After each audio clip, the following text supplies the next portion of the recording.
You know what's truly terrifying? When someone's desperate need for attention, their obsessive craving to be noticed and talked about escalates to the point where they're willing to commit the most unspeakable acts imaginable just to get their name in the headlines. That's exactly what happened with Luka Magnotta. And trust me, this case is one of the most disturbing I've ever covered, not just because of what he did, but because of why he did it.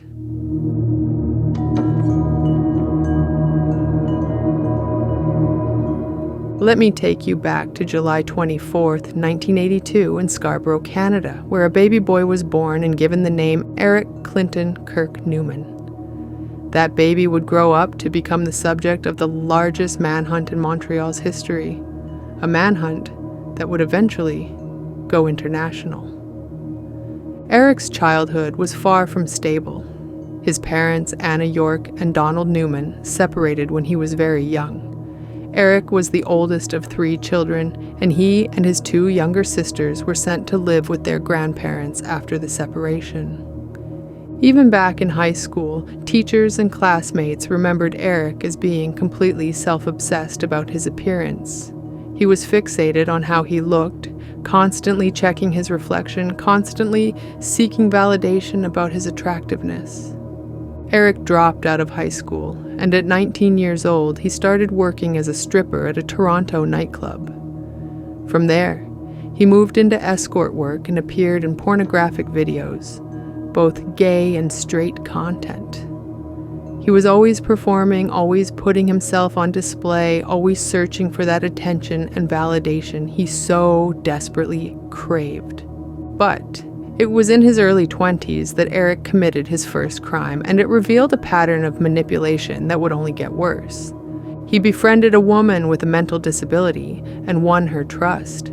Then he persuaded her to apply for credit cards in her name. Eric racked up $10,000 in fraudulent charges on those cards. He was also suspected of sexually assaulting this vulnerable woman. When the case went to court, the sexual assault charges were dropped after medical reports indicated that Eric had significant psychiatric issues. Instead, he was found guilty on 4 counts of fraud and received probation and community service. Looking back years later, Eric's defense attorney would say that the decision to drop those sexual assault charges had changed the entire course of Eric's life. The attorney called the impact immeasurable, with huge ramifications for our society eventually. And boy, was that an understatement. After the trial, Eric began dating a transgender woman. Years later, she would tell investigators that Eric was absolutely obsessed with becoming famous. He would constantly beg her to take pictures of him. She described his apartment as looking like a shrine dedicated to himself. Photos of Eric everywhere, mirrors positioned so he could constantly see his own reflection. Their relationship lasted several months before they broke up. And shortly after the breakup, Eric legally changed his name to Luka Magnotta. It's like he was trying to reinvent himself, to create a persona that would finally get him the attention and fame he believed he deserved. At 25 years old, Magnotta started auditioning for reality television shows.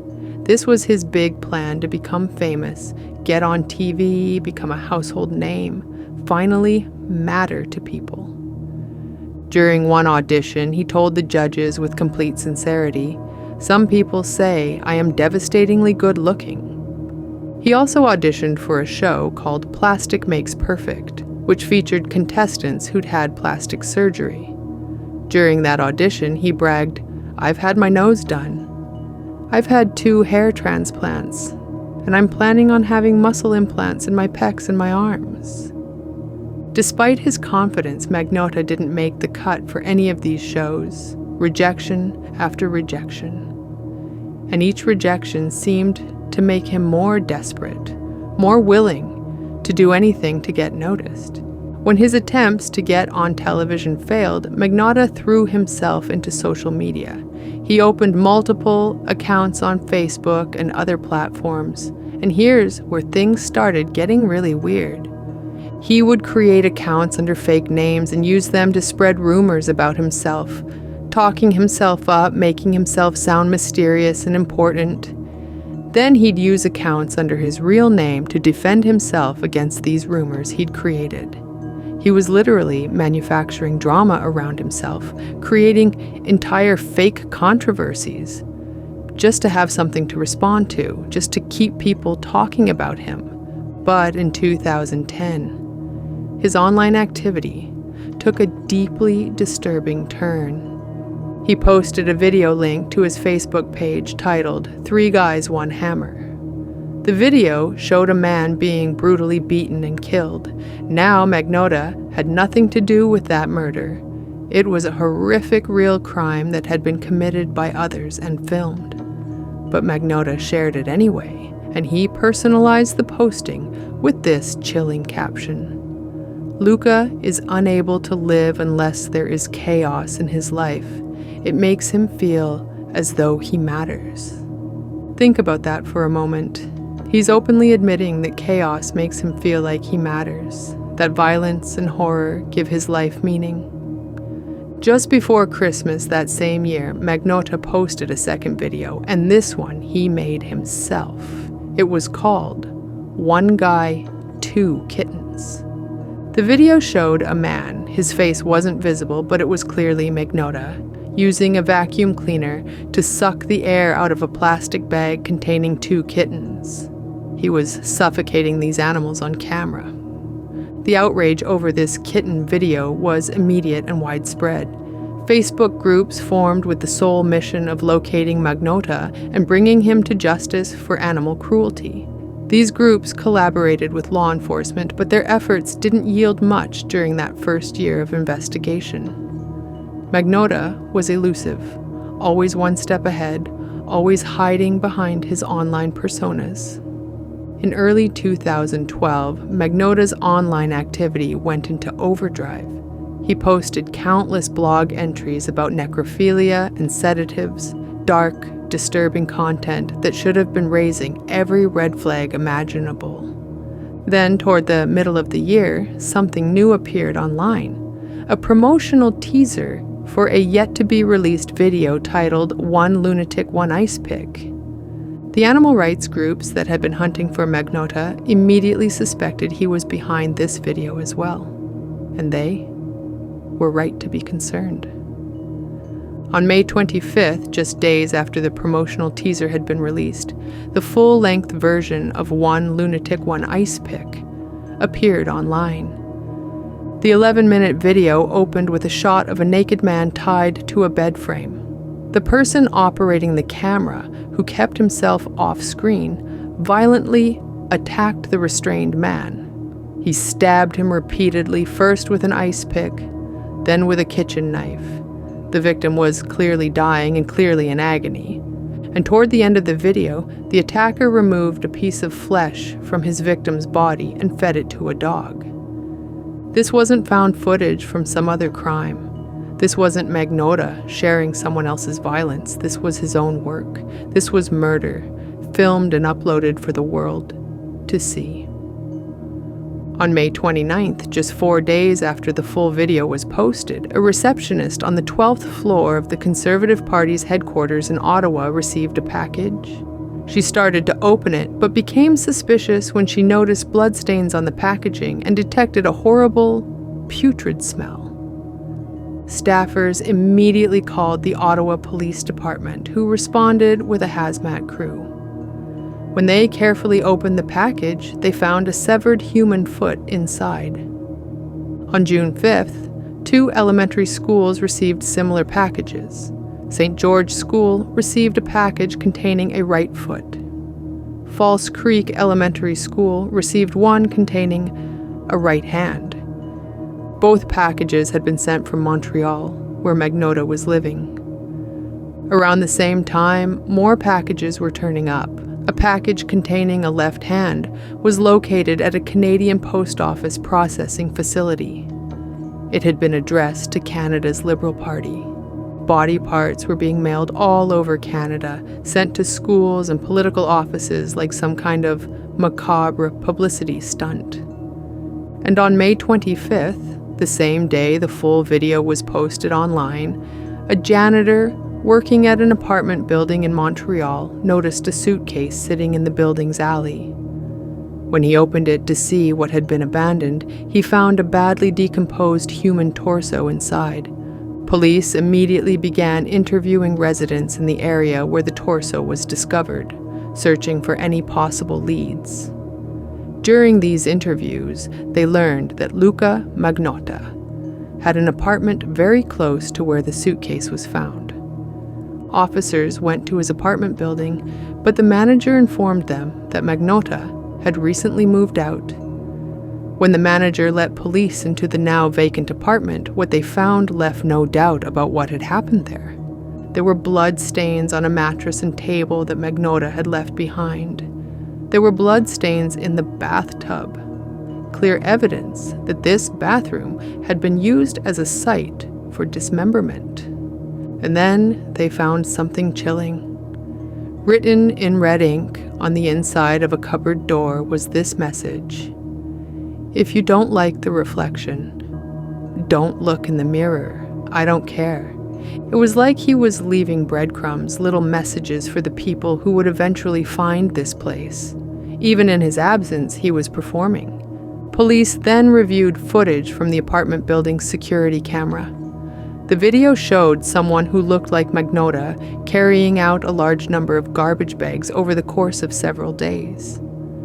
On May 30th, 2012, detectives finally got an identification on the body parts. They belonged to Lin Jun, a Chinese national who was attending Concordia University in Montreal as an international student.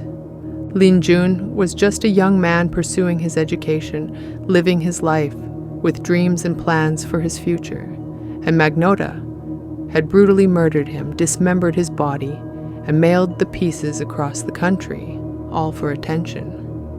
All so people would know his name.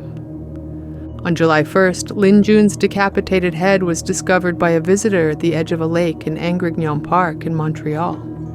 The Montreal police issued an arrest warrant for Magnotta, which was quickly upgraded to a Canada-wide warrant. He faced charges including first-degree murder, committing an indignity to a dead body, publishing obscene material, mailing obscene and indecent material, and criminally harassing the Canadian Prime Minister and several members of Parliament. On May 31st, 2012, Interpol issued a red notice for Magnotta, and his photograph was posted on the Interpol website. This red notice gave any Interpol member state permission to arrest Magnotta and hold him pending extradition back to Canada. But here's what Montreal authorities didn't know yet. Magnotta had already fled the country. On May 25th, the very same day he posted that murder video, and the day the janitor found the torso, Magnotta had flown to Paris using his own passport. He wasn't even trying to hide. He wanted to be found. He wanted the chase to be part of his story. After the Interpol red notice was issued, Paris officials were able to track his movements by following his cell phone signal. They tracked him to a hotel in the city of Bagnolet, but by the time police arrived, he'd already checked out. In his hotel room, authorities found pornographic magazines he'd left behind. From Paris, Magnotta flew to Berlin, Germany, and this is where his fame-seeking behavior becomes almost absurd. On June 4th, Berlin police located Magnotta in an internet café in Neukölln, a district of Berlin. What was he doing when they found him? He was reading the latest news articles about himself. He'd committed a brutal murder, mailed body parts across Canada, fled the country, and now he was sitting in an internet cafe halfway around the world, basking in the media coverage of his crimes. He'd finally gotten what he wanted. The whole world was talking about Luka Magnotta. Magnotta appeared in a Berlin court on June 5th and was ordered to be extradited back to Canada. A preliminary hearing was held in a high-security Montreal courtroom on March 11, 2013. When the trial finally began, Magnotta elected to have a jury trial and pleaded not guilty. But here's the thing. He didn't deny doing everything he was charged with. He didn't claim innocence. Instead, his defense was that he had diminished responsibility due to mental disorders. The prosecutor argued that Lin Jun's murder was organized and premeditated. They described Magnotta as purposeful, mindful, ultra-organized, and ultimately responsible for his actions. Magnotta's attorney presented evidence that his client had been diagnosed with paranoid schizophrenia when he was a teenager. A psychiatrist for the defense, Dr. Joel Watts, testified that Magnotta showed symptoms of borderline personality disorder, histrionic personality disorder, and episodic schizophrenia. But the prosecutor pushed back hard, arguing that the symptoms described by the defense expert were actually the result of Magnotta's extensive drug use as a teenager, not genuine mental illness. During the entire 12-week trial, Magnotta never took the stand to testify. He just sat there watching the proceedings, watching people talk about him, watching himself remain the center of attention. The jury began deliberations on December 15, 2014. 8 days later, on December 23rd, they returned with their verdict: guilty on all charges. Magnotta was sentenced to a mandatory life sentence, plus an additional 19 years for related charges. He did file an appeal, claiming there had been judicial error during the jury instructions, but he later withdrew it. You know what haunts me about this case? Lin Jun died for literally nothing. He didn't die because of money or revenge or passion or any of the usual motives we see in murder cases. He died because a narcissistic, attention-starved man wanted to be famous and decided that murdering someone on camera and mailing their body parts around the country would finally make people notice him. And the worst part? It worked. Magnotta got exactly what he wanted. His name became internationally known. Books were written about him, documentaries were made. People are still talking about him today. There are so many people in our society who feel isolated, who feel invisible, who are desperately hungry for attention and validation. And when we act indifferent toward others, when we don't see people, some of those individuals will raise the stakes higher and higher until they finally get noticed. Luka was one such person, and an innocent young man named Lin Jun paid the ultimate price for Magnotta's pathological need to be seen. That's what makes this case so chilling, not just the brutality of what Luka did, but the reason why he did it. Fame, attention, the desperate need to matter. And now, locked away for the rest of his life, Luka finally has what he always wanted. Everyone knows his name.